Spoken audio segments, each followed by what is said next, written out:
here today at NH Float in Londonderry, which is New Hampshire's first fully dedicated sensory deprivation facility, and I'm about to meet with Drew, who's going to give me my first floating experience. I'm really excited. Let's go check it out. Hey, I'm Drew. Hey, Drew, I'm Keller. Nice. We are New Hampshire Float Therapy. We are located in Londonderry, New Hampshire, and we are flotation therapy, a place that you float in water. Being alone, shutting off, not having any stimulation. You're in a very comfortable environment, 10 inches of water roughly with about 1,000, 1,200 pounds of Epsom salt. The water is warm to the outside temperature of your skin, so the air, your skin, and the water all kind of blend together, and that gives you a little sensory deprivation, which it's sometimes called, so you don't necessarily feel your body, and it allows you to really relax without any distractions whatsoever. It lowers your heart rate. Research has shown it shuts off your amygdala, which is responsible for your fight or flight response to any real or perceived threat, and the perceived threat part is anxiety. So our floating shuts off your amygdala. It does the same thing that taking prescription drug Ativan would do to help people with their anxiety. It's a very unique environment. It's something that you don't know what it's like until you do it, but once you do it, most people are hooked on it immediately.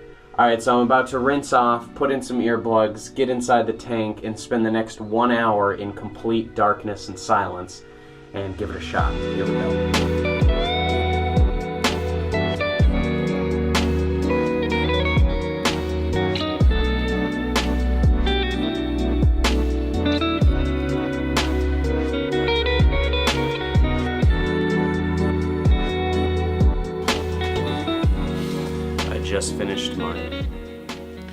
I just finished my hour in the tank floating. Overall, very positive experience. Probably the first thing I noticed when I got in was how actually buoyant you are. You really are floating. You're just kind of skating around. And then I was hit with maybe about a minute, maybe less, of kind of some claustrophobia of just being in the tank.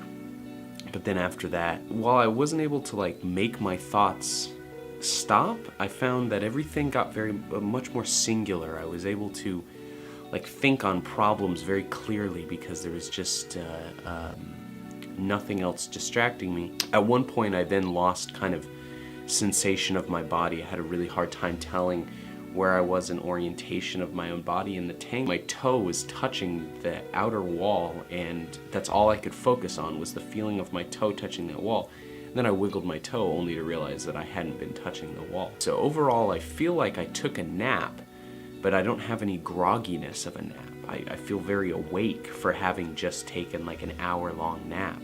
I also look forward to doing this again as a way of problem solving. I felt like there was a moment, maybe a 15-minute period in the tank where I just felt like anything I put my mind to, I could figure it out, because it was just, I just had so much focus with my train of thought. And the stuff that's happening, I can't describe.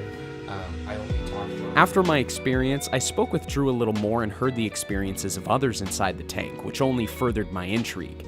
If I could, I recommend trying this to anyone and plan on coming back myself, because we are always unlocking doors to the power of the human mind, and floating, to me, is the next big step and only recently accessible to the public. I'd like to thank Drew and all of those involved with New Hampshire Float Therapy for satisfying a near decade-long curiosity of mine. Thank you so much for watching.